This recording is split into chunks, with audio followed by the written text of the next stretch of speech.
Tangent എന്നുള്ള ചാപ്റ്ററിൻ്റെ first part video എടുത്തു. ഇത് സെക്കൻഡ് പാർട്ടാണ്. കഴിഞ്ഞ ക്ലാസ്സിൽ നമ്മൾ എടുത്തിട്ടുണ്ടായിരുന്നത് ടാൻജൻ്റ് എന്താണെന്ന് പറഞ്ഞു. അതേപോലെ ടാൻജൻറ്റിന് 3 പോയിൻറ്റ്സ് പറഞ്ഞു. ആ 3 പോയിൻറ്റ്സ് എന്തൊക്കെയായിരുന്നു? ടാൻജൻ്റ് എന്ന് പറഞ്ഞാൽ സർക്കിളിനെ ജസ്റ്റ് ടച്ച് ചെയ്ത് പോകുന്ന ലൈനാണ്. സർക്കിളിലെ ഒരു പോയിൻറ്റിൽ ടച്ച് ചെയ്ത് പോകുന്ന ലൈന്. അപ്പോൾ ആ പോയിൻറ്റ് സർക്കിളിൽ ഏത് പോയിന്റിലാണോ ടാൻജൻറ്റ് ടച്ച് ചെയ്യുന്നത് ആ പോയിന്റിൽ നിന്ന് വരയ്ക്കുന്ന റേഡിയസ് അല്ലെങ്കിൽ ആ പോയിന്റിൽ നിന്ന് വരയ്ക്കുന്ന ഡയാമീറ്ററും ടാൻജൻറ്റും തമ്മിൽ പെർപെൻഡിക്കുലർ ആയിരിക്കും. എന്ന് വെച്ചാൽ അതിൻ്റെ ഇടയിലുള്ള ആംഗിൾ 90 ഡിഗ്രി ആയിരിക്കും. നമ്മൾ രണ്ടാമത് പറഞ്ഞത് സർക്കിളിൻ്റെ ഔട്ട് സൈഡുള്ളൊരു പോയിന്റ്. ഇപ്പോൾ ഇവിടെ എ എന്ന് പറയുന്ന പോയിന്റ് ഉണ്ട്. അപ്പോൾ സർക്കിളിലോട്ട് നമുക്ക് ആ പോയിന്റിൽ നിന്നും ഔട്ട് സൈഡുള്ള ഒരു പോയിന്റിൽ നിന്നും നമുക്ക് 2 ടാൻജൻസ് ആണ് വരയ്ക്കാൻ പറ്റുക. ആ 2 ടാൻജൻസും സെയിം ലെങ്ത് ആയിരിക്കും. ഇപ്പോൾ എ എന്ന് പറയുന്ന പോയിന്റിൽ നിന്നും സർക്കിളിലെ ഡി എന്ന് പറയുന്ന പോയിന്റിലോട്ടും ബി എന്ന് പറയുന്ന പോയിന്റിലോട്ടും നമുക്ക് 2 ടാൻജൻസ് വരയ്ക്കാൻ പറ്റും. 2 ടാൻജൻസും സെയിം ലെങ്ത് ആയിരിക്കും. A D equal to A B ആയിരിക്കും. പിന്നെ മൂന്നാമത്തെ പോയിന്റ് എന്ന് പറഞ്ഞാൽ ഇങ്ങനെ നമ്മൾ 2 ടാൻജൻസ് നമ്മൾ ഔട്ട് സൈഡുള്ള പോയിന്റിൽ നിന്നും വരച്ചു. അങ്ങനെ ടാൻജൻറ്റും സർക്കിളും ഇൻ്റർസെക്റ്റ് ചെയ്യുന്ന പോയിന്റിൽ നിന്നും സെൻറ്ററിലോട്ട് റേഡിയസും വരച്ചിട്ടുണ്ട്. അപ്പോൾ നമുക്ക് കിട്ടുന്ന ഈ ഒരു കോഡിലാറ്ററൽ 2 ടാൻജൻസും അതിൻ്റെ 2 റേഡിയസും ചേർന്നുണ്ടാവുന്ന ഈ ഒരു കോഡിലാറ്ററൽ എന്ന് പറയുന്നത് സൈക്ലിക് കോഡിലാറ്ററലാണ്. അതിൻ്റെ ഓപ്പോസിറ്റ് ആംഗിൾസിൻ്റെ സം 180 ആയിരിക്കും. 2 റേഡിയസിൻ്റെ ഇടയിലുള്ള ആംഗിളും 2 ടാൻജൻറ്റിൻ്റെ ഇടയിലുള്ള ആംഗിളും ആഡ് ചെയ്താൽ 180 കിട്ടുള്ളൂ. അതിലൊരു ആംഗിൾ തന്നു കഴിഞ്ഞാൽ മറ്റേ ആംഗിൾ നമുക്ക് കണ്ടുപിടിക്കാം. അപ്പോൾ സെൻറ്ററിൽ 80 ഡിഗ്രി ആണെങ്കിൽ ഇവിടെ ആംഗിൾ എ എന്ന് പറയുന്നത് സെൻറ്ററിൽ 100 ഡിഗ്രി ആണെങ്കിൽ ആംഗിൾ എ 80 ഡിഗ്രി ആയിരിക്കും. അതേപോലെ ഇനി പുറത്തുള്ള 2 ടാൻജൻറ്റിൻ്റെ ഇടയിലുള്ള ആംഗിൾ 40 ഡിഗ്രി തന്നാൽ സെൻറ്ററിൽ 140 ആയിരിക്കും. എന്തായാലും ഇങ്ങനെ സൈക്കിൾ കോഡിലായിട്ട് കിട്ടിക്കഴിഞ്ഞാൽ 2 ടാൻജൻറ്റും അതിൻ്റെ റേഡിയസും ഉൾപ്പെടുത്തി കഴിഞ്ഞാൽ ആ റേഡിയസിൻ്റെ ഇടയിലുള്ള ആംഗിളും ടാൻജൻറ്റിൻ്റെ ഇടയിലുള്ള ആംഗിളും കൂട്ടിയാൽ 180 കിട്ടുള്ളൂ. അപ്പോൾ ഇതാണ് 3 പോയിൻറ്റ്സ്. ഇനി നമുക്ക് ഇന്ന് എടുക്കാനുള്ളത് നാലാമത്തെ പോയിന്റ് എന്താണെന്ന് വെച്ചാൽ പുറത്തുനിന്ന് ഒരു പോയിന്റിൽ നിന്നും ഔട്ട് സൈഡിലൊരു പോയിന്റിൽ നിന്ന് നമുക്ക് 2 ടാൻജൻറ്റ് വരയ്ക്കാമെന്ന് പറഞ്ഞു. ഇപ്പോൾ എ എന്ന് പറയുന്ന പോയിന്റിൽ നിന്നും നമ്മൾ 2 ടാൻജൻസ് വരച്ചിട്ടുണ്ട്. ഇപ്പോൾ അത് സർക്കിളിലെ ബി എന്ന് പറയുന്ന പോയിന്റിലും ഡി എന്ന് പറയുന്ന പോയിന്റിലും 2 ടാൻജൻസും ഇൻ്റർസെക്റ്റ് ചെയ്തിട്ടുണ്ട്. ഒരു ടാൻജൻറ്റ് സർക്കിളിലെ ബി എന്ന് പറയുന്ന പോയിന്റിലും രണ്ടാമത്തെ ടാൻജൻറ്റ് സർക്കിളിലെ ഡി എന്ന് പറയുന്ന പോയിന്റിലും ഇൻ്റർസെക്റ്റ് ചെയ്തിട്ടുണ്ട്. അപ്പം ആ 2 പോയിന്റുകൾ തമ്മിൽ ജോയിൻ ചെയ്താൽ നമുക്കൊരു കോഡ് കിട്ടും. സർക്കിളിലെ 2 പോയിന്റുകൾ ബിയും ഡിയും ജോയിൻ ചെയ്തപ്പോൾ നമുക്കൊരു കോഡ് കിട്ടിയിട്ടുണ്ട്. ഓക്കെ, അപ്പോൾ ഈ കോഡിൻ്റെയും ഈ ടാൻജൻറ്റിൻ്റെയും ഇടയിലുള്ള ആംഗിളാണ് നമ്മൾ കണ്ടുപിടിക്കാൻ പോകുന്നത്. കോഡിൻ്റെയും ടാൻജൻറ്റിൻ്റെയും ഇടയിലുള്ള ആംഗിൾ. അപ്പോൾ അത് കണ്ടുപിടിക്കാൻ വേണ്ടിയിട്ട് നമുക്കറിയാം ടാൻജൻറ്റ് ഇൻ്റർസെക്റ്റ് ചെയ്യുന്ന പോയിന്റിൽ നിന്നും സെൻറ്ററിലോട്ട് വരച്ചു കഴിയുമ്പോൾ നമുക്ക് റേഡിയസ് വരയ്ക്കാൻ പറ്റും അല്ലേ. ടാൻജൻറ്റ് ഇൻ്റർസെക്റ്റ് ചെയ്യുന്ന പോയിന്റിൽ നിന്നും 2 റേഡിയസ് വരച്ചിട്ടുണ്ട്. അപ്പോൾ ഈ സെൻറ്ററിൽ റേഡിയസിൻ്റെ ഇടയിലെയും ടാൻജൻറ്റിൻ്റെ ഇടയിലുള്ള ആംഗിളിൻ്റെ സമ്മ് 180 ആയിരിക്കും നമുക്കറിയാം. ഓക്കെ, അതേപോലെ ഈ ഒരു കോഡിൻ്റെ എൻഡിൽ നിന്നും സർക്കിളിലെ ഒരു കോഡിൻ്റെ 2 എൻഡിൽ നിന്നും അതിൻ്റെ ഓപ്പോസിറ്റ് ആർക്ക്, ഇതിപ്പോൾ കോഡാണ്, ഇത് ആർക്കാണ്, അതിൻ്റെ ഓപ്പോസിറ്റ് ആർക്കാണിത്. അതിൽ ഏതെങ്കിലും ഒരു പോയിന്റിൽ ജോയിൻ ചെയ്താൽ കിട്ടുന്ന ആംഗിൾ. ഇപ്പോൾ ഏതെങ്കിലും ഒരു പോയിന്റ് ഇവിടേക്ക് മാർക്ക് ചെയ്തിട്ടുണ്ട്. ഈ ഒരു പോയിന്റ് വേണമെങ്കിൽ പേര് കൊടുക്കുക, പി എന്ന് പേര് കൊടുക്കുക. പി എന്ന് പറയുന്ന പോയിന്റിൽ ഈ കോഡിൻ്റെ എൻഡിൽ നിന്നും ജോയിൻ ചെയ്തിട്ട് നമുക്കൊരു ആംഗിൾ കിട്ടിയിട്ടുണ്ട്. അപ്പോൾ ആംഗിളും ഈ സെൻട്രൽ ആംഗിളും തമ്മിലുള്ള റിലേഷൻ എന്താ? ഈ ഒരു ആംഗിൾ എക്സ് ഡിഗ്രി ആണെങ്കിൽ അതിൻ്റെ സെൻട്രൽ എന്തായിരിക്കും? 2x ആയിരിക്കൂലേ. സെൻട്രൽ ആംഗിൾ ഹാഫ് അല്ലേ മുകളിൽ വരിക. ഒരു കോഡിൻ്റെ എൻഡിൽ നിന്നും സെൻറ്ററിലോട്ട് ജോയിൻ ചെയ്ത് നമുക്ക് സെൻട്രൽ ആംഗിൾ കിട്ടും. അതേ കോഡിൻ്റെ എൻഡിൽ നിന്നും അതിൻ്റെ ഓപ്പോസിറ്റ് ആർക്കിലെ ഒരു പോയിന്റിൽ ജോയിൻ ചെയ്താൽ കിട്ടുന്ന ആംഗിൾ ഈ സെൻട്രൽ ആംഗിളിൻ്റെ ഹാഫ് ആയിരിക്കും. അപ്പോൾ അവിടെ എക്സ് വന്നാൽ സെൻട്രൽ അതിൻ്റെ ഡബിൾ 2x വരും. സെൻട്രൽ 2x വന്നാൽ അതിൻ്റെ ഹാഫ് എക്സ് മുകളിൽ വരും. ഓക്കെ, ഇവിടെ 2x വന്നാൽ അതിൻ്റെ ഓപ്പോസിറ്റ് എന്താ വരിക? 180 മൈനസ് 2x അല്ലേ. രണ്ടും കൂടെ കൂട്ടിയാൽ ഈ 2 റേഡിയസിൻ്റെ ഇടയിലുള്ള ആംഗിളും പുറത്ത് 2 ടാൻജൻറ്റിൻ്റെ ഇടയിലുള്ള ആംഗിളും കൂട്ടിയാൽ 180 ആണ്. അപ്പോൾ ഈ പുറത്തുള്ളത് 180 മൈനസ് 2x ആയിരിക്കൂലേ. സെൻട്രൽ 2x ആണെങ്കിൽ ഇത് 180 മൈനസ് 2x ആയിരിക്കും.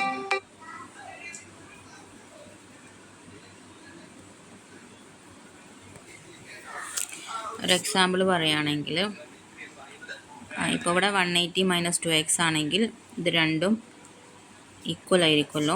ഈ 2 ടാൻജൻറ്റും ഈക്വൽ ലെങ്ത് അല്ലേ.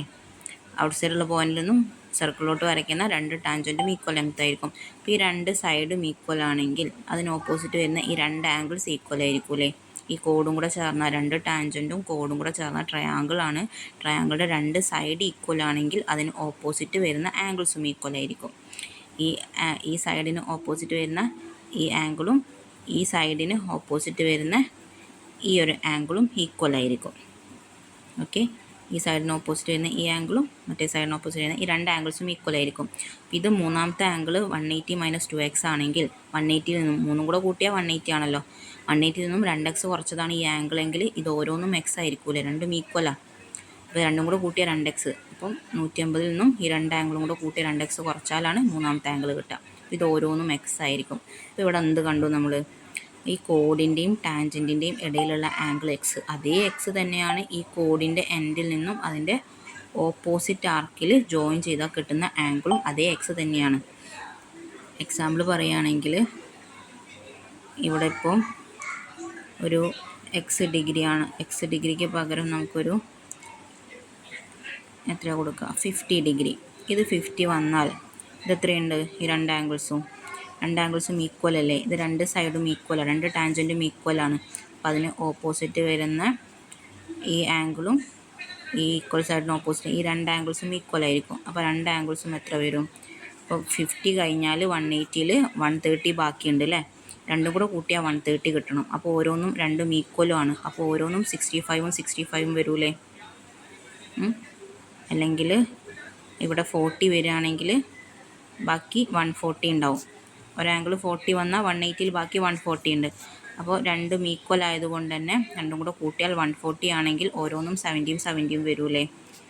ഓക്കെ, അപ്പോൾ ഈ കോഡിൻ്റെയും ടാൻജൻറ്റിൻ്റെയും ഇടയിലുള്ള ആംഗിൾ 70 ആണെങ്കിൽ ഇവിടെ നോക്കിക്കേ, ഇവിടെ 40 ആണ്. അപ്പോൾ അതിൻ്റെ സെൻറ്ററിൽ എത്രയാണ് വരിക? രണ്ട് ടാൻജൻറ്റിൻ്റെ ഇടയിലുള്ള ആംഗിൾ 40 ആണെങ്കിൽ അതിൻ്റെ ഓപ്പോസിറ്റ് രണ്ട് റേഡിയസിൻ്റെ ഇടയിലുള്ള ആംഗിളിൻ്റെ സം 180 ആയിരുന്നില്ലേ? അവിടെ 40 വന്നാൽ ഇവിടെ 140 അല്ലേ വരിക?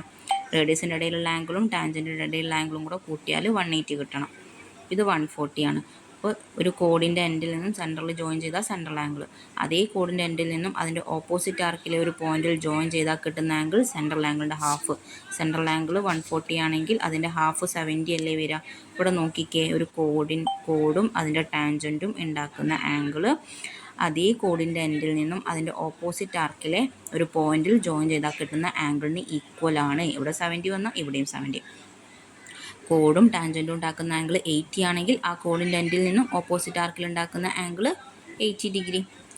അപ്പോൾ ഒരു കോഡിൻ്റെ എൻഡിൽ നിന്നും ഓപ്പോസിറ്റ് ആർക്കിൽ ഉണ്ടാക്കുന്ന ആംഗിൾ ഇനിയൊരു എത്രയാ 60 ഡിഗ്രി ആണെങ്കിൽ അതേ കോഡും അതിൻ്റെ ടാൻജൻറ്റ് ഉണ്ടാക്കുന്ന ആംഗിളും 60 ഡിഗ്രി.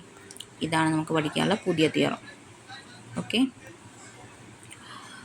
ഇവിടെ ഒരു കോഡ് വരച്ചിട്ടുണ്ട്. ആ കോഡിൻ്റെ എൻഡിൽ നിന്നും അതിൻ്റെ ഓപ്പോസിറ്റ് ആർക്കിൽ ഇവിടെ ഒരു ആംഗിൾ ഉണ്ടായിട്ടുണ്ട്. കോഡിൻ്റെ രണ്ട് എൻഡിൽ നിന്നും ഒരു ആംഗിൾ വരച്ചിട്ടുണ്ട്. ഈ ഒരു ആംഗിൾ ആൽഫ ഡിഗ്രി ആണെങ്കിൽ, എ ഡിഗ്രി ആണെങ്കിൽ അതേ കോഡും അതിൻ്റെ ടാൻജൻറ്റും തമ്മിലുള്ള ആംഗിളും എ ഡിഗ്രി തന്നെയായിരിക്കും. ആ കോഡും രണ്ടാമത്തെ ടാൻജൻറ്റും തമ്മിലുള്ള ആംഗിളും എ ഡിഗ്രി തന്നെയായിരിക്കും. കാരണം ഈ രണ്ട് ടാൻജൻറ്റും ഈക്വൽ ലെങ്ത്താണ്. അപ്പോൾ അതിന് ഓപ്പോസിറ്റുള്ള ഈ രണ്ട് ആംഗിൾസും ഈക്വൽ ആയിരിക്കും. അതേപോലെ ആ കോഡും ടാൻജൻറ്റും ഉണ്ടാക്കുന്ന ആംഗിൾ തന്നെയായിരിക്കും ആ കോഡിൻ്റെ എൻഡിൽ നിന്നും അതിൻ്റെ ഓപ്പോസിറ്റ് ആർക്കിൽ ഉണ്ടാക്കുന്ന ആംഗിളും അത് തന്നെയായിരിക്കും. ഇത് വെച്ചിട്ട് നമുക്ക് ക്വസ്റ്റ്യൻ ചെയ്യാനുണ്ടായിരുന്നു. ഇവിടെ സർക്കിളിൻ്റെ ടാൻജൻസ് ആണ് വലിയ ട്രയാങ്കിളിൻ്റെ 3 ആംഗിൾസും തന്നിട്ടുണ്ട്. ചെറിയ ട്രയാങ്കിളിൻ്റെ സർക്കിളാണ് തന്നിട്ടുണ്ട്. ചെറിയ ട്രയാങ്കിളിൻ്റെ 2 ആംഗിൾ തന്നിട്ടുണ്ട്. അതിൻ്റെ വലിയ ട്രയാങ്കിളിൻ്റെ 3 ആംഗിൾ കണ്ടുപിടിക്കാനാണ് ക്വസ്റ്റ്യൻ. അപ്പോൾ നമുക്കിവിടെ തന്ന ഒരു ആംഗിൾ 80 ഡിഗ്രി ആണ്. അത് ഈ ഒരു കോഡിൻ്റെ എൻഡിൽ നിന്നാണ്. അപ്പോൾ ആ ഒരു കോഡിൻ്റെ എൻഡിൽ നിന്നും ഓപ്പോസിറ്റ് ആർക്കിൽ ഉണ്ടാക്കുന്ന ആംഗിൾ 80 ഡിഗ്രി ആണെങ്കിൽ അതേ കോഡും അതിൻ്റെ ടാൻജൻറ്റ് ഉണ്ടാക്കുന്ന ആംഗിളും 80 ഡിഗ്രി തന്നെയല്ലേ? അപ്പോൾ അവിടെ 80 ആണെങ്കിൽ ഈ കോഡും രണ്ടാമത്തെ ടാൻജൻറ്റും തമ്മിലും 80 ഡിഗ്രി ആയിരിക്കൂലേ? ഈ രണ്ട് ടാൻജൻറ്റും ഈക്വൽ അല്ലേ? ഔട്ട് സൈഡുള്ള ഒരു പോയിന്റിൽ നിന്നും സർക്കിളിലോട്ട് വരയ്ക്കുന്ന രണ്ട് ടാൻജൻസ് അല്ലേ? അപ്പോൾ ഇത് 80യും 80 എത്രയായി? 160 ആയി. അപ്പം മൂന്നാമത്തെ ആംഗിൾ എത്രയേ വരുള്ളൂ? 20 അല്ലേ വരുള്ളൂ? ഇതൊരു ട്രയാങ്കിൾ അല്ലേ? 3 ആംഗിൾ കൂട്ടിയാൽ 180 അല്ലേ കിട്ടുള്ളൂ? അപ്പോൾ ഇത് 20 വരുള്ളൂ. അപ്പോൾ ഒരു ആംഗിൾ നമുക്ക് കിട്ടി. അതേപോലെ ഈ രണ്ടാമത്തെ ആംഗിൾ നമുക്ക് കണ്ടുപിടിക്കാം. രണ്ടാമത്തെ ആംഗിൾ എങ്ങനെ കണ്ടുപിടിക്കാം?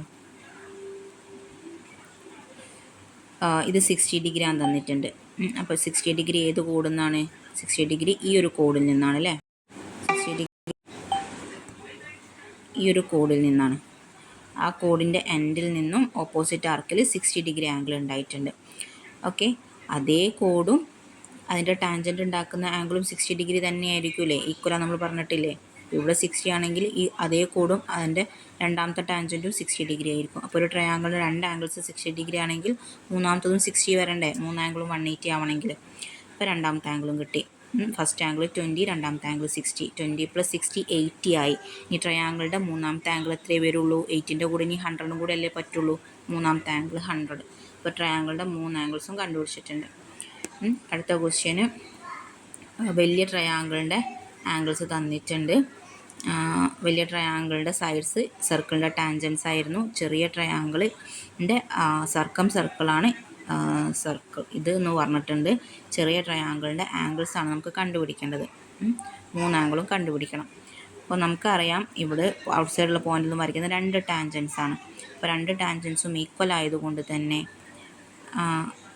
അതിന് ഓപ്പോസിറ്റുള്ള രണ്ട് ആംഗിൾസും രണ്ട് സൈഡ് ഈക്വൽ ആയതുകൊണ്ട് തന്നെ രണ്ട് ആംഗിൾസും ഈക്വൽ ആയിരിക്കും. രണ്ട് സൈഡ് ഈക്വൽ ആയതുകൊണ്ട് അതിന് ഓപ്പോസിറ്റ് വരുന്ന രണ്ട് ആംഗിൾസും ഈക്വൽ ആയിരിക്കും. അപ്പോൾ ഇത് 40 ആണ്. ഈ രണ്ട് ആംഗിൾസും ഈക്വലും ആണ്. 40 കഴിഞ്ഞാൽ ബാക്കി രണ്ടും കൂടെ കൂട്ടി എത്ര കിട്ടണം? 140 കിട്ടണ്ടേ. 140ൻ്റെ കൂടെ 40 കൂടെ വരുമ്പോഴല്ലേ 180 ആവുന്നത്. 140 എന്ന് പറയുമ്പോൾ രണ്ടും ഈക്വൽ ആയതുകൊണ്ട് 70 വരും. അപ്പം ടാൻജൻറ്റിൻ്റെയും കോഡിൻ്റെ ഇടയിലുള്ള ആംഗിൾ 70 ആണെങ്കിൽ അതേ ടാൻജൻറ്റ് എൻഡിൽ നിന്നും അതിൻ്റെ ഓപ്പോസിറ്റ് ആർക്കിൽ ഉണ്ടാക്കുന്ന ആംഗിളും അതേ 70 തന്നെയല്ലേ വരുള്ളൂ. അതല്ലേ നമ്മൾ പഠിച്ചത്. അതേ രീതിയിൽ ഇവിടെയും കാണാമല്ലോ. ഔട്ട് സൈഡ് ഒരു പോയിൻ്റ് ഒന്നും വരയ്ക്കുന്നത് രണ്ട് ടാൻജൻറ്റ് തന്നെയാണിത്. ഇത് രണ്ടും ഈക്വൽ ആയതുകൊണ്ട് തന്നെ അതിന് ഓപ്പോസിറ്റ് വരുന്ന ഈ രണ്ട് ആംഗിളും ഈക്വൽ ആവും. ഒന്നിവിടെ 60 ആണ്. അപ്പോൾ ബാക്കിയുള്ള രണ്ടും കൂടെ കൂട്ടിയാൽ 180 - 60 120 കിട്ടണം. രണ്ടും കൂടെ കൂട്ടിയാൽ. അപ്പോൾ രണ്ടും ഈക്വൽ ആയതുകൊണ്ട് 120ൻ്റെ പകുതി 60 അല്ലേ വരുള്ളൂ. അപ്പോൾ കോഡിൻ്റെയും ടാൻജൻറ്റിൻ്റെയും ഇടയിലുള്ള ആംഗിൾ 60 ആണെങ്കിൽ അതേ കോഡിൻ്റെ എൻഡിൽ നിന്നും അതിൻ്റെ ഓപ്പോസിറ്റ് ആർക്കിൽ ഉണ്ടാക്കുന്ന ആംഗിളും 60 തന്നെ വരും. അപ്പോൾ ട്രയാങ്കിളുടെ രണ്ടാമത്തെ ആംഗിളും നമുക്ക് 60 കിട്ടി. ഈ കോഡും ടാൻജൻറ്റും തമ്മിലുള്ള ആംഗിളാണ് 60. അപ്പോൾ അതേ കോഡ്, അതേ റെഡ് കോഡ് അതിൻ്റെ എൻഡിൽ നിന്നും ഓപ്പോസിറ്റ് ആർക്കിൽ ഉണ്ടാകുന്ന ആംഗിളാണ് 60 ഡിഗ്രി വരിക. അപ്പോൾ ഇത് 60 ഡിഗ്രി വന്നു. ട്രയാങ്കിളിൻ്റെ ഒരാംഗിൾ 70, ഒരാംഗിൾ 60. അപ്പോൾ 130 ആയി. മൂന്നാമത്തെ ആംഗിൾ 50 അല്ലേ വരുള്ളൂ. 130ൻ്റെ കൂടെ ഇനി 50 അല്ലേ പറ്റുള്ളൂ. അപ്പോഴല്ലേ ട്രയാങ്കിളിൻ്റെ മൂന്ന് ആംഗിളിൻ്റെ സം 180 വരുള്ളൂ. മൂന്നാമത്തെ angle 50 degree. The angles of smaller triangle are 50 degree, 60 degree, 70 degree. Okay. അപ്പോൾ ഇതാണ് കോഡും ടാൻജൻറ്റും തമ്മിലുള്ള ആംഗിൾസ്. കോഡിൻ്റെയും ടാൻജൻറ്റിൻ്റെയും ഇടയിലുള്ള ആംഗിൾ ആ കോഡിൻ്റെ എൻ പോയിന്റിൽ നിന്നും ഓപ്പോസിറ്റ് ആർക്കിൽ ഉണ്ടാക്കുന്ന ആംഗിളിന് ഈക്വൽ ആയിരിക്കും. കോഡ്സ് ആൻഡ് ടാൻജൻസ് എന്നുള്ള സൈഡ് എൻഡിങ്ങിൽ നമുക്ക് ഈ ഒരു പോയിൻ്റാണ് പഠിക്കാനുള്ളത്. ഇനി നമുക്ക് ഇൻസർക്കിളാണ് വരയ്ക്കാനുള്ളത്. ഇൻസർക്കിൾ വരയ്ക്കാൻ റേഡിയസ് തന്നിട്ട് ഇൻസർക്കിൾ നമ്മൾ വരച്ചിട്ടുണ്ടായിരുന്നു. എന്നിട്ട് അതിന് ടാൻജൻറ്റ് വരച്ചിട്ടുണ്ടായിരുന്നു. പക്ഷേ ഇവിടെ നമ്മൾ വരയ്ക്കാൻ പോകുന്നത് ആദ്യം നമ്മൾ ട്രയാങ്കിൾ വരയ്ക്കും, അല്ലെങ്കിൽ ആദ്യം ഫിഗർ വരയ്ക്കും. എന്നിട്ട് അതിൻ്റെ ഉള്ളിൽ എങ്ങനെ റേഡിയസും സെൻറ്ററും ഒന്നും അറിയാതെ നമ്മളെങ്ങനെ ഇൻസർക്കിൾ വരയ്ക്കും എന്നുള്ളതാണ്. റേഡിയസ് ഒന്നും തന്നിട്ടില്ലെങ്കിൽ. അപ്പോൾ ആദ്യം നമ്മൾ ഇൻസർക്കിളിൻ്റെ സെൻറ്ററാണ് കണ്ടുപിടിക്കേണ്ടത്. അപ്പോൾ ഇൻസർക്കിളിൻ്റെ സെൻറ്റർ കണ്ടുപിടിക്കാൻ വേണ്ടിയിട്ട് എന്ത് ചെയ്താൽ മതി? നമുക്കറിയാം ഇതേപോലെ ഒരു സർക്കിള്, അതിന് രണ്ട് ടാൻജൻറ്റ് വരച്ചാൽ പുറത്തൊരു പോയിന്റിൽ കൂട്ടിമുട്ടും. ആ ഒരു പോയിന്റിൽ നിന്നും സെൻറ്ററിലോട്ട് ജോയിൻ ചെയ്യുമ്പോൾ നമുക്ക് ഇതേപോലെ ഒരു ഫിഗർ കിട്ടും. അപ്പോൾ നമുക്കറിയാം ഇത് രണ്ടും റേഡിയസ് ആണ്. ഇത് കോമൺ സൈഡാണ്. മൂന്നാമത്തത് രണ്ട് ടാൻജൻറ്റ് ഈക്വൽ ഒക്കെ നമ്മൾ പ്രൂവ് ചെയ്തിട്ടുണ്ടായിരുന്നു. അപ്പോൾ ഒരു ട്രയാങ്കിളിൻ്റെ മൂന്ന് സൈഡ് രണ്ടാമത്തെ ട്രയാങ്കിളിൻ്റെ മൂന്ന് സൈഡിന് ഈക്വൽ ആയിട്ടുണ്ട്. അപ്പോൾ ഇത് ഈക്വൽ ട്രയാങ്കിൾസ് ആണ്. ഈക്വൽ ട്രയാങ്കിൾസിൽ ഈക്വൽ സൈഡ്, രണ്ട് റേഡിയസും ഈക്വൽ സൈഡാണല്ലോ. അപ്പോൾ അതിന് ഓപ്പോസിറ്റ് വരുന്ന ആ റെഡ് ആംഗിളും ബ്ലൂ ആംഗിളും ഈക്വൽ ആയിരിക്കും. അപ്പോൾ ഈ വലിയ ആംഗിളിനെ ഈക്വലായിട്ട് ഡിവൈഡ് ചെയ്യുമ്പോഴാണ് രണ്ട് ഈക്വൽ ആംഗിൾസ് കിട്ടുന്നത്. അപ്പോൾ വലിയ ആംഗിളുടെ ബൈസെക്ടറാണ് ഈ ഒരു ലൈൻ എന്ന് നമുക്ക് പറയാം. ഈ ഒരു ലൈന് വലിയ ആംഗിളുടെ ബൈസെക്ടറാണ്. അപ്പോൾ ബൈസെക്ടർ വരച്ച് കഴിഞ്ഞാൽ ഈ ബൈസെക്ടറിൽ എവിടെയോ ആണ് ഇൻസർക്കിളിൻ്റെ സെൻറ്റർ വരിക. അപ്പോൾ നമുക്കൊരു ട്രയാങ്കിളിനാണ് ഇൻസർക്കിൾ വരയ്ക്കേണ്ടതെങ്കിൽ എന്ത് ചെയ്താൽ മതി? ഒരാംഗിളിന് നമുക്ക് ബൈസെക്ടർ വരയ്ക്കുക, അതിലെവിടെയോ വരും. രണ്ടാമത്തെ ആംഗിളിലും കൂടെ ഒരു ബൈസെക്ടർ വരയ്ക്കുമ്പോൾ നമുക്ക് ഇൻസർക്കിളിൻ്റെ സെൻറ്റർ കിട്ടും. ആ രീതിയിലാണ് നമുക്ക് ഇൻസർക്കിൾ വരയ്ക്കാനുള്ളത്. ഇവിടെ ഒരു ക്വസ്റ്റ്യൻ ഉണ്ട്. 7 സെൻറ്റിമീറ്റർ, 8 സെൻറ്റിമീറ്റർ, 9 സെൻറ്റിമീറ്റർ ഉള്ള ട്രയാങ്കിൾ വരയ്ക്കുക, അതിന് ഇൻസർക്കിൾ വരയ്ക്കുക. ഓക്കെ. അപ്പോൾ അതെങ്ങനെ ചെയ്യാമെന്നുള്ളത് നോക്കാം.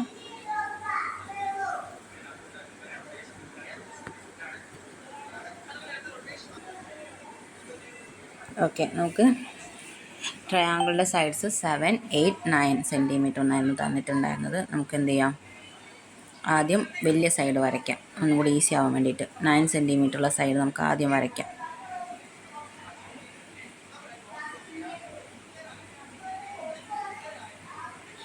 ഓക്കെ, 9 സെൻറ്റിമീറ്ററുള്ള ഒരു സൈഡ് വരച്ചിട്ടുണ്ട്. ട്രയാങ്കിളിൻ്റെ ഒരു സൈഡായി, അത് 9 സെൻറ്റിമീറ്ററാണ്. അവിടെ മാർക്ക് ചെയ്യാം 9 സെൻറ്റിമീറ്റർ. ഇനി നമുക്ക് വേണ്ടത് 8 സെൻറ്റിമീറ്ററും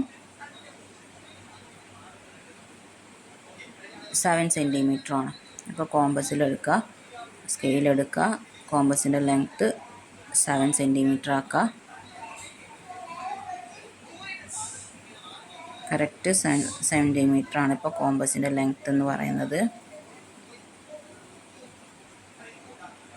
എന്നിട്ട് നമ്മൾ ഫസ്റ്റ് വരച്ച ലൈനിൻ്റെ മുകളിൽ ലൈനിൻ്റെ ഒരറ്റത്ത് വെച്ചിട്ട്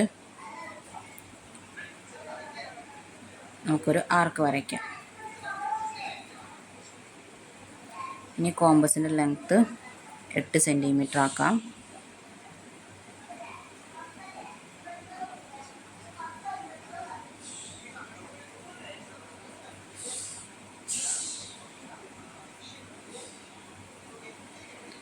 കോമ്പസിൻ്റെ ലെങ്ത്ത് 8 സെൻറ്റിമീറ്റർ ആണ്. ഇനി ലൈനിൻ്റെ രണ്ടാമത്തെ അറ്റത്ത് വെക്കാം. എന്നിട്ട് നമുക്ക് ആദ്യത്തെ ആർക്ക് കൂട്ടിമുട്ടുന്ന രീതിയിൽ ഒരാർക്ക് വരയ്ക്കാം. എന്നിട്ട് സ്കെയിൽ വെച്ചിട്ട് യോജിപ്പിക്കാം. അപ്പോൾ നമുക്ക് ഈ ഒരു സൈഡ് ഇവിടുന്ന് 7 സെൻറ്റിമീറ്ററല്ലേ എടുത്തത്, അപ്പോൾ ഈ ഒരു സൈഡ് 7 സെൻറ്റിമീറ്റർ വരും, ഈ ഒരു സൈഡ് 8 സെൻറ്റിമീറ്റർ വരും. ഇനി നമുക്കിതിന് ഇൻസർക്കിൾ വരയ്ക്കാൻ വേണ്ടിയിട്ട് നമ്മൾ ആംഗിൾ ബൈസെക്ടറാണ് വരയ്ക്കുന്നത്. ഏതെങ്കിലും ഒരു ആംഗിളിന് ബൈസെക്ടർ വരയ്ക്കാം. അപ്പോൾ ബൈസെക്ടർ വരയ്ക്കുന്ന മെത്തേഡാണ്. ഏതെങ്കിലും 2 ആംഗിളിന് ബൈസെക്ടറാണ് നമ്മൾ വരയ്ക്കേണ്ടത്. ഈ ഒരു ആംഗിൾ സെലക്ട് ചെയ്തിട്ടുണ്ട്. ഈ ആംഗിളിന് ബൈസെക്ടർ വരയ്ക്കാൻ വേണ്ടിയിട്ട് ആംഗിളിൻ്റെ വെർട്ടെക്സിൽ വെക്കുക. ഇതേപോലെ രണ്ട് സൈഡ് ചേർന്നിട്ടല്ല ആംഗിൾ ഉണ്ടാകുന്നത്, ആ 2 സൈഡും കട്ട് ചെയ്യാം. സെയിം ലെങ്ത്തിൽ കട്ട് ചെയ്തിട്ടുണ്ട്. ഇനി 2 പോയിൻറ്റും ഈ ഒരു ആർക്കും സൈഡും കൂട്ടിമുട്ടുന്ന പോയിന്റിൽ നിന്നും നമ്മൾ എന്ത് ചെയ്യാണ്, ഒരു സെൻറ്ററിൽ ഒരു ആർക്ക് വരയ്ക്കുകയാണ്. സെൻറ്ററിൽ ഒരു ആർക്ക് വരച്ചിട്ടുണ്ട്. ഇനി കോമ്പസിൻ്റെ ലെങ്ത്ത് മാറ്റാതെ രണ്ടാമത്തെ സൈഡ്, ഒരു ആംഗിളിന് 2 സൈഡ് ഉണ്ടാവുമല്ലോ, രണ്ടാമത്തെ സൈഡിൽ കൊണ്ടുവെക്കുന്നു. ആദ്യത്തെ ആർക്കിനെ കട്ട് ചെയ്യുന്നു. ഈ രീതിയിൽ കിട്ടിക്കഴിഞ്ഞാൽ നമ്മുടെ ആംഗിളിൻ്റെ വെർട്ടെക്സിൽ നിന്നും ഈ 2 ആർക്കും കൂട്ടിമുട്ടുന്ന പോയിൻ്റ് കറക്റ്റ് സെൻറ്ററിലോട്ട് വരയ്ക്കാം. എന്നാലേ നമുക്ക് ഇൻസർക്കിൾ ടച്ച് ചെയ്തുകൊണ്ട് കിട്ടുള്ളൂ. കറക്റ്റ് അല്ല, കുറച്ച് ഇങ്ങോട്ടും കുറച്ച് റൈറ്റിലോട്ടോ ലെഫ്റ്റിലോട്ടോ ഒന്നും ആവാൻ പാടില്ല. കറക്റ്റ് സെൻറ്റർ, 2 ആർക്കും കൂട്ടിമുട്ടുന്ന കറക്റ്റ് സെൻറ്ററിലോട്ട് ഇതേപോലെ വരയ്ക്കാം. അപ്പോൾ ആംഗിളിന് ബൈസെക്ടറായി. ഇതേ രീതിയിൽ നമുക്കൊരു ബൈസെക്ടറും കൂടെ വരയ്ക്കാം. ഒരു ആംഗിളിനും കൂടെ ബൈസെക്ടർ വരയ്ക്കാം. കോമ്പസിൻ്റെ സൂചി ഒരു ഇതിൽ വെക്കുക, ഒരു വെർട്ടെക്സിൽ വെക്കുക. എന്നിട്ട് ആർക്ക് വരയ്ക്കാം. ആർക്ക് വരച്ചിട്ട് 2 ആർക്കും കൂട്ടിമുട്ടുന്ന ആർക്കും സൈഡും കൂട്ടിമുട്ടുന്ന പോയിന്റിൽ ഒരു സൈഡിൽ വെക്കുക. എന്നിട്ട് ഒരാർക്ക് വരയ്ക്കുക സെൻറ്ററിൽ. ഇനി കോമ്പസിൻ്റെ അളവ് മാറ്റാതെ തന്നെ രണ്ടാമത്തെ പോയിൻറ്റും രണ്ടാമത്തെ സൈഡിൽ ആർക്ക് കൂട്ടിമുട്ടുന്ന പോയിന്റിൽ വെക്കുക. ആദ്യത്തെ ആർക്ക് കൂട്ടിമുട്ടുന്ന രീതിയിൽ ഒരാർക്ക് ഇതേപോലെ വരയ്ക്കുക. എന്നിട്ട് സർക്കിളിൻ്റെ ട്രയാങ്കിളിൻ്റെ ആംഗിളിൻ്റെ വെർട്ടെക്സിൽ നിന്നും 2 ആർക്കും മുട്ടുന്ന പോയിന്റിലോട്ട് ഇതേപോലെ വരച്ചാൽ ആ ആംഗിളിൻ്റെ ബൈസെക്ടറും കിട്ടും. അപ്പോൾ 2 ആംഗിളിൻ്റെ ബൈസെക്ടറും കൂട്ടിമുട്ടുന്ന പോയിൻ്റ് ആയിരിക്കും നമ്മുടെ ഇൻ സർക്കിളിൻ്റെ സെൻറ്റർ. പിന്നെ കൂടെ തന്നെ വരയ്ക്കുക, നിങ്ങൾ വരച്ച് പ്രാക്ടീസ് ചെയ്യുക. ഇൻ സർക്കിൾ വരയ്ക്കാനുണ്ടാവും. എന്നിട്ട് ഏതെങ്കിലും ഒരു സൈഡിലോട്ടുള്ള ഡിസ്റ്റൻസ് എടുക്കുക. ഇതാണ് ഇൻ സർക്കിളിൻ്റെ സെൻറ്റർ. ഏതെങ്കിലും ഒരു സൈഡിലോട്ടുള്ള ഡിസ്റ്റൻസ് എടുക്കുക. അത് ജസ്റ്റ് ഒന്ന് വരച്ചു നോക്കുക, പതുക്കെ ഒന്ന് വരച്ചു നോക്കുക, അധികം ഡാർക്കൻ ചെയ്യാതെ വരച്ചു നോക്കുക. എല്ലാ സൈഡും ടച്ച് ചെയ്യുന്നുണ്ടോ നോക്കുക. നമ്മൾ കറക്റ്റ് സെൻറ്ററൊക്കെ കറക്റ്റായിട്ട് എടുത്തിട്ടുണ്ടെങ്കിൽ നമുക്ക് എല്ലാ സൈഡും ടച്ച് ചെയ്യുന്ന രീതിയിൽ കിട്ടും. ചെറിയ വ്യത്യാസം വന്നാൽ ഏതെങ്കിലും സൈഡൊക്കെ ഇതേപോലെ ടച്ച് ചെയ്യാണ്ടോ അല്ലെങ്കിൽ പുറത്തേക്ക് തള്ളി നിൽക്കുന്ന രീതിയിൽ വരും. അപ്പോൾ എന്ത് ചെയ്യുക, കുറച്ചൊന്ന് കൂട്ടി കൊടുക്കുക, എന്നിട്ട് വരയ്ക്കുക. അല്ലെങ്കിൽ ഒരു സൈഡ് ഡാർക്കൻ ചെയ്താൽ മതിയെങ്കിൽ അങ്ങനെ വരയ്ക്കുക. അല്ലെങ്കിൽ നല്ല വ്യത്യാസം വരുന്നുണ്ടെങ്കിൽ ഒന്ന് മാറ്റി വരയ്ക്കുക. കറക്റ്റ് സെൻറ്ററിലോട്ടൊക്കെ എടുത്ത് വരച്ചാൽ കറക്റ്റായിട്ട് കിട്ടും. ചെറിയ വ്യത്യാസമൊക്കെ ആണെങ്കിലും വലിയ കുഴപ്പമില്ല. അപ്പോൾ 3 സൈഡും ടച്ച് ചെയ്യുന്ന രീതിയിൽ നമുക്ക് സർക്കിൾ വരും. ഓക്കെ, അതേ രീതിയിൽ തന്നെ അടുത്തത് റോംബസ് ആണ് പറഞ്ഞിട്ടുള്ളത്. റോംബസിന് ഇൻ സർക്കിൾ 2 ആംഗിളിനും ബൈസെക്ടർ വരച്ചിട്ട് വരയ്ക്കാം. അല്ലെങ്കിൽ റോംബസ് ആയതുകൊണ്ട് നമുക്ക് അവിടെ 2 റോംബസ് വരച്ചിട്ട് 2 ഡയഗണൽസും കൂട്ടിമുട്ടുന്ന പോയിൻറ്റ്സും എടുത്തിട്ടും ഇൻ സർക്കിളിൻ്റെ സെൻറ്ററായിട്ട് എടുത്തിട്ട് ഇൻ സർക്കിൾ വരയ്ക്കാം. അടുത്ത പോയിൻ്റ് എന്ന് പറഞ്ഞാൽ ഒരു കോഡിലാറ്ററിൻ്റെ ഇൻ സർക്കിൾ. കോഡിലാറ്ററിൻ്റെ ഇൻ സർക്കിൾ ആണെങ്കിൽ അതിൻ്റെ സൈഡിൻ്റെ പ്രത്യേകതയാണ്. സൈഡിൻ്റെ പ്രത്യേകത എന്ന് പറഞ്ഞാൽ അതിൻ്റെ നമ്മൾ സർക്കിൾ വരച്ചിട്ടുണ്ടായിരുന്നു ഒരു കോഡിലാറ്ററിന്, അതിനെ നമ്മൾ സൈക്ലിക് കോഡിലാറ്ററൽ എന്ന് വിളിക്കും. ഒരു കോഡിലാറ്ററിൻ്റെ 4 പോയിൻറ്റും സർക്കിളിലെ പോയിൻറ്റ്സ് ആണെങ്കിൽ അതിനെ സൈക്ലിക് കോഡിലാറ്ററൽ. അതിൻ്റെ ഓപ്പോസിറ്റ് ആംഗിൾസിൻ്റെ സമ്മ് ഈക്വൽ ആയിരുന്നു. ഓപ്പോസിറ്റ് ആംഗിൾസിൻ്റെ സമ്മ് 180 ആയിരുന്നു. ഇനി ഒരു കോഡിലാറ്ററിൻ്റെ ഇൻ സർക്കിൾ ആണെങ്കിൽ അതിൻ്റെ ഓപ്പോസിറ്റ് സൈഡിൻ്റെ സമ്മാണ് ഈക്വൽ. ഇപ്പോൾ എ എന്ന് പറയുന്ന സൈഡിൻ്റെ ഓപ്പോസിറ്റ് സി എന്ന് പറയുന്ന സൈഡാണ്. അതിന് രണ്ടിൻ്റെയും സമ്മും ബി എന്ന് പറയുന്ന സൈഡിൻ്റെ ഓപ്പോസിറ്റ് ഡി എന്ന് പറയുന്ന സൈഡാണ്. അതിൻ്റെ ഓപ്പോസിറ്റ് സൈഡ്സിൻ്റെ സമ്മും ബിയും ഡിയും കൂട്ടിക്കഴിഞ്ഞാലും എയും സിയും കൂട്ടിക്കഴിഞ്ഞാൽ ഈക്വൽ ആയിരിക്കും. A plus C equal to B plus C D ആയിരിക്കും. ഓപ്പോസിറ്റ് സൈഡ്സിൻ്റെ സമ്മ് ഈക്വൽ ആയിരിക്കും. ഓപ്പോസിറ്റ് സൈഡ്സിൻ്റെ ലെങ്ത്തിൻ്റെ സമ്മ് ഈക്വൽ ആയിരിക്കും. അപ്പം ലാസ്റ്റ് പോയിൻ്റ് എന്ന് പറയുന്നത് അതിൽ ക്വസ്റ്റ്യൻ വേണമെങ്കിൽ ഇപ്പോൾ ഇവിടെ എക്സാമ്പിൾ പറയുകയാണെങ്കിൽ ഒരു സൈഡ് ഇപ്പോൾ 5 സെൻറ്റിമീറ്റർ ആണ്, ഇവിടെ ഒരു 3 സെൻറ്റിമീറ്റർ ആണ് തന്നിട്ടുണ്ടെങ്കിൽ ഈ രണ്ട് ഓപ്പോസിറ്റ് സൈഡ്സിൻ്റെ സമ്മ് 8 ആണ്. നമുക്ക് വേറൊരു സൈഡ് തന്നിട്ടുണ്ട്, ഇത് 2 ആണ് തന്നിട്ടുണ്ട്. അപ്പോൾ ഇവിടെ ഓപ്പോസിറ്റ് സൈഡ്സിൻ്റെ സമ്മ് 8 ആയതുകൊണ്ട് തന്നെ രണ്ടാമത്തെ ഓപ്പോസിറ്റ് സൈഡിൻ്റെ സമ്മും 8 വരുള്ളൂ. അപ്പോൾ അതിൽ 1 2 എന്ന് തന്നാൽ നാലാമത്തെ സൈഡ് കണ്ടുപിടിക്കാൻ നമുക്കറിയാം ഓപ്പോസിറ്റ് സൈഡ്സിൻ്റെ സമ്മ് ഈക്വൽ അല്ലേ. അപ്പോൾ ഇവിടെ രണ്ട് ഓപ്പോസിറ്റ് സൈഡ്സിൻ്റെ സമ്മ് 8 വന്നതുകൊണ്ട് ഇത് രണ്ടും 8 വരുള്ളൂ. അവിടെ 2 വന്നാൽ അവിടെ 6 വരണം. അപ്പോൾ ഈ നാലാമത്തെ സൈഡ് 6 സെൻറ്റിമീറ്റർ നമുക്ക് കണ്ടുപിടിക്കാൻ പറ്റി. ആ രീതിയിലാണ് ആ ഒരു ഏരിയയിൽ നിന്ന് ക്വസ്റ്റ്യൻ വരിക. ലാസ്റ്റ് ടോപ്പിക് എന്ന് പറയുന്നത് ഇൻ സർക്കിളിൻ്റെ റേഡിയസ് കണ്ടുപിടിക്കാനാണ്. ഒരു ട്രയാങ്കിളിൻ്റെ ഇൻ സർക്കിളിൻ്റെ റേഡിയസ് കണ്ടുപിടിക്കാനുള്ള ഇക്വേഷൻ R = A/S ആണ്. R എന്ന് പറഞ്ഞാൽ radius of in circle, A എന്ന് പറഞ്ഞാൽ ഏരിയ ഓഫ് ട്രയാങ്കിൾ, S എന്ന് പറഞ്ഞാൽ സെമി പെരിമീറ്റർ. ട്രയാങ്കിളിൻ്റെ പെരിമീറ്ററിൻ്റെ ഹാഫിനെയാണ് സെമി പെരിമീറ്റർ എന്ന് പറയുന്നത്. ഓക്കെ, അപ്പോൾ R എന്ന് പറഞ്ഞാൽ റേഡിയസ് ഓഫ് ഇൻ സർക്കിളാണ്. ഈ ഒരു ഇൻ സർക്കിളിൻ്റെ റേഡിയസ് കണ്ടുപിടിക്കാനുള്ള ഇക്വേഷനാണെന്ന് പറയുന്നത് ട്രയാങ്കിളിൻ്റെ ഏരിയ ബൈ അതിൻ്റെ സെമി പെരിമീറ്റർ. പെരിമീറ്റർ എന്ന് പറഞ്ഞാൽ ഹാഫ് ദി പെരിമീറ്ററാണ് S, സെമി പെരിമീറ്റർ. അപ്പോൾ ഏരിയ കാണണം അല്ലേ, ആദ്യം ഏരിയയും കാണണം എസ്സും കാണണം. അപ്പോൾ ഏരിയ എന്ന് പറയുന്നത് റൂട്ട് ഓഫ് ട്രയാങ്കിളിൻ്റെ 3 സൈഡ് തന്നാൽ ഹാഫ് BH ഉണ്ട്, പക്ഷേ അതിൽ H വേണം, ബേസും ഹൈറ്റും തരണം. അപ്പോൾ ഹാഫ് BH വെച്ചിട്ട് ഏരിയ കാണാം. പക്ഷേ അധികം തരാം. ട്രയാങ്കിളിൻ്റെ 3 സൈഡ് തന്നാൽ ഏരിയ കാണാനുള്ള ഹെറോൺസ് ഫോർമുല നമ്മൾ 9th പഠിച്ചിട്ടുണ്ട്. Root of S × S - A × S - B × S - C. എയും ബിയും സിയും 3 സൈഡാണെങ്കിൽ അതിൽ S എന്ന് പറയുന്നത് സെമി പെരിമീറ്റർ. 3 സൈഡും കൂടെ കൂട്ടുക, അതിനെ പകുതിയാക്കുക, അപ്പോൾ സെമി പെരിമീറ്റർ കിട്ടും. അതേ രീതിയിലുള്ളൊരു ക്വസ്റ്റ്യൻ ഇവിടെ ചോദിച്ചിട്ടുണ്ട്. ട്രയാങ്കിളിൻ്റെ 3 സൈഡും 13, 14, 15 സെൻറ്റിമീറ്റേഴ്സ് ആണെങ്കിൽ അതിൻ്റെ ഇൻ സർക്കിളിൻ്റെ ഏരിയ കാണുക. അപ്പോൾ ഇൻ സർക്കിളിൻ്റെ റേഡിയസ് കാണുക. Radius of in circle = A/S ആണെന്ന് നമുക്കറിയാം. അപ്പോൾ ഏരിയ കാണണം, ഏരിയ ബൈ സെമി പെരിമീറ്റർ. അപ്പോൾ ഏരിയ ഓഫ് ട്രയാങ്കിൾ എന്തായിരുന്നു? Area of triangle root of S × S - A × S - B × S - C. ആ ഒരു ഇക്വേഷൻ എഴുതാം. ഹെറോൺസ് ഫോർമുല S - C നമ്മളിപ്പോൾ കാണിച്ച ഇക്വേഷൻ ആദ്യം S കാണണ്ടേ. S കണ്ടുപിടിക്കാൻ സെമി പെരിമീറ്റർ 3 സൈഡും കൂടെ കൂട്ടുക. 13, 14, 15. അതിനെ പകുതിയാക്കിയാലാണ് സെമി പെരിമീറ്റർ കിട്ടുക. 3 സൈഡും കൂടെ കൂട്ടിയാൽ പെരിമീറ്റർ, അതിനെ പകുതിയാക്കിയാൽ സെമി പെരിമീറ്റർ. 13, 14, 15 കൂട്ടിയാൽ 42. അതിന് 2 കൊണ്ട് ഡിവൈഡ് ചെയ്യാൽ 21. അപ്പോൾ സെമി പെരിമീറ്റർ കിട്ടി. ഇനി നമുക്ക് എന്ത് ചെയ്യണം? S - A കാണണം. S - A എന്ന് പറഞ്ഞാൽ സെമി പെരിമീറ്റർ. 21 A ഫസ്റ്റത്തെ സൈഡ് 13 കുറയ്ക്കുക, 8 കിട്ടും. അടുത്തത് S - B കാണണം, എന്ന് വെച്ചാൽ സെമി പെരിമീറ്ററിന് രണ്ടാമത്തെ സൈഡ് 21 14 കുറയ്ക്കുക, അപ്പോൾ 7 കിട്ടും. ഇനി S - C എന്ന് വെച്ചാൽ S-ന്ന് മൂന്നാമത്തെ സൈഡ് 21 മൂന്നാമത്തെ സൈഡ് കുറച്ചാൽ 21 മൂന്നാമത്തെ സൈഡ് 15 കുറച്ചാൽ 6 കിട്ടും. ഈ വാല്യൂസ് ഇവിടെ ഇക്വേഷനിൽ കൊടുക്കുക. S-ൻ്റെ സ്ഥാനത്ത് 21 × S - A 8 ആണ്. അപ്പോൾ 21 × 8 × S - B 7 × S - C എന്നുള്ളത് 6. 21 × 8 × 7 × 6. അതിന് നമുക്ക് എന്ത് ചെയ്യാം? അത് മൾട്ടിപ്ലൈ ചെയ്തിട്ട് അതിൻ്റെ റൂട്ട് എടുക്കാൻ കുറച്ച് ബുദ്ധിമുട്ടായിരിക്കും. അപ്പോൾ എന്ത് ചെയ്യാം?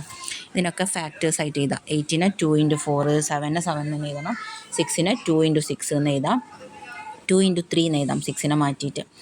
21-നെ 3 × 7 എന്ന് എഴുതാം. എന്നിട്ട് അതിന് 2 പെയർ ഉള്ളതിന് ഇപ്പോൾ 3 × 3 2 3 ഉണ്ടെങ്കിൽ ഉള്ളിൽ പുറത്ത് റൂട്ടിൻ്റെ പുറത്തെടുക്കുമ്പോൾ ഒരു 3, 2 2 ഉണ്ടെങ്കിൽ റൂട്ടിൻ്റെ പുറത്തെടുക്കുമ്പോൾ ഒരു 2, 4 ഉണ്ടെങ്കിൽ 4ൻ്റെ റൂട്ട് 2 നമുക്കറിയാം, 2 7 ഉണ്ടെങ്കിൽ 7ൻ്റെ റൂട്ട് 7ൻ്റെ റൂട്ട് എടുക്കുമ്പോൾ ഒരു 7 പുറത്തെടുത്താൽ മതി. അപ്പോൾ അങ്ങനെ പുറത്തെടുത്തിട്ട് ആ നമ്പർ മൾട്ടിപ്ലൈ ചെയ്ത് കഴിഞ്ഞാൽ നമുക്ക് ഏരിയ കിട്ടും. ആ ഏരിയനെ നമ്മുടെ സെമി പെരിമീറ്റർ 21 കൊണ്ട് ഡിവൈഡ് ചെയ്താൽ നമുക്ക് റേഡിയസും കിട്ടും. ഓക്കെ, അപ്പോൾ ഏരിയ ഈക്വൽ ടു എങ്ങനെയായിരുന്നു വരിക? എസ് 21 ആയിരുന്നു. 21ന് 3 × 7 എന്ന് എഴുതാം. അടുത്തത് S - A നമുക്ക് കിട്ടിയിട്ടുണ്ടായിരുന്നത് 8 ആയിരുന്നു. 8ന് 2 × 4 എന്ന് എഴുതാം. S-B കിട്ടിയിട്ടുണ്ടായിരുന്നത് 7 ആണ്. 7നെ ഫാക്ടേഴ്സായിട്ട് അങ്ങനെ തന്നെ എഴുതാൻ പറ്റില്ല, അപ്പം അങ്ങനെ തന്നെ എഴുതാം. പിന്നെ പ്രൈം നമ്പറാണ് 7. അടുത്തത് S-C കിട്ടിയിട്ടുണ്ടായിരുന്നത് 6 ആയിരുന്നു. അതിന് 2 × 3 എന്ന് എഴുതാം. നമ്മൾ ഓരോ പെയറിനെയും പുറത്തെടുക്കുകയാണ്. ഇവിടെ 3 × 3 ഉണ്ട്, അപ്പോൾ ഒരു 3നെ പുറത്തെടുത്താൽ മതി. ഈക്വൽ ടു റൂട്ടിൻ്റെ പുറത്തെടുക്കുമ്പോൾ ഒരു 3 ഉണ്ടാവുള്ളൂ. 7 × 7 ഉണ്ട്, അപ്പോൾ പുറത്തെടുക്കുമ്പോൾ ഒരു 7 ഉണ്ടാവുള്ളൂ. 7 × 7 49. 49ൻ്റെ റൂട്ട് 7. അപ്പോൾ 2 എണ്ണം ഉണ്ടെങ്കിൽ ഒന്ന് പുറത്തെടുത്താൽ മതി. 2 2 ഉണ്ട്, അപ്പോൾ ഒരു 2നെ പുറത്തെടുത്താൽ മതി. ഇനി 4 ഉണ്ട്, 4ൻ്റെ റൂട്ട് 2 ആണ്, അപ്പോൾ 2നെ പുറത്തെടുക്കാം. അപ്പോൾ 3 × 7 21 × 2 42 × 2 84 കിട്ടി. ഏരിയ കിട്ടി. നമുക്ക് വേണ്ടിയത് റേഡിയസ് ആണ്. Radius R = A/S 84/S 21. അപ്പോൾ 84/21 ഡിവൈഡ് ചെയ്താൽ നമുക്ക് 4 കിട്ടും. റേഡിയസ് ആയതുകൊണ്ട് യൂണിറ്റ് സെൻറ്റിമീറ്റർ വരും. അപ്പോൾ R = 4 സെൻറ്റിമീറ്റർ ആണ്. ഓക്കെ, അപ്പോൾ ഈ ഒരു chapter okay. Construction question separate question ഉണ്ട്. ആ ഒരു സെപ്പറേറ്റ് വീഡിയോ ഉണ്ട്. ആ വീഡിയോ കണ്ടിട്ട് ബാക്കിയുള്ള കൺസ്ട്രക്ഷൻ ക്വസ്റ്റ്യനും കൂടെ സെറ്റാക്കുക. ഇത്രയേ ഉള്ളൂ ടാൻജൻസിലെ പോയിൻറ്റ്സ്. ഇനി വർക്ക്ഷീറ്റ് പ്രാക്ടീസ് ചെയ്യാം. മാത്സിൻ്റെ ഗ്രൂപ്പിൽ അയച്ചിട്ടുണ്ട്. ആ വർക്ക്ഷീറ്റ് പ്രാക്ടീസ് ചെയ്യാം ഈ വീഡിയോ കംപ്ലീറ്റ് ആക്കിയതിന് ശേഷം. Okay, bye, thank U.